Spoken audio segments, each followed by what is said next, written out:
नमस्ते सबैलाई। म अहिले चाहिँ बनगाडको पिण्ड नगरपालिका सदनमा रहेको छु र तपाईँलाई मैले यहाँदेखि चाहिँ यताको ठाउँ देखाउन गइरहेको छु।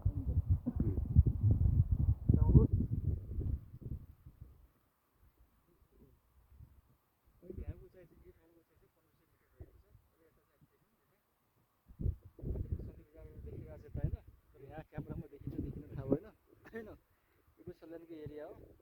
पर देखियो सल्ली बजार छ, त्यहाँ सल्ली बजारभन्दा त्यहाँ बिचमा नदी छ, नदी पारि चाहिँ सिम्ता गाउँपालिका चाहिँ परेको जुन गरी यो देखिन्छ कि होइन।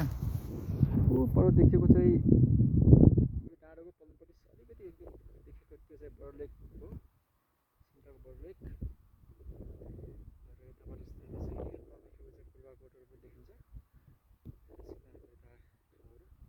यता चाहिँ हाम्रो कुमा गाउँपालिका अन्तर्गत रहेको चाहिँ उता चाहिँ कुमाको लेक पनि देखिन्छ यताबाट होइन।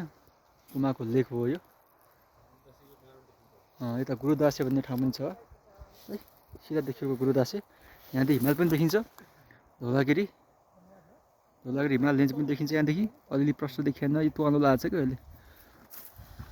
हाम्रो साथीहरू पनि हुनुहुन्छ यता। बनगाड र कुमाको सिमानामा छौँ। ठाउँको नाम के अरे? डाँडो गट्टेरी।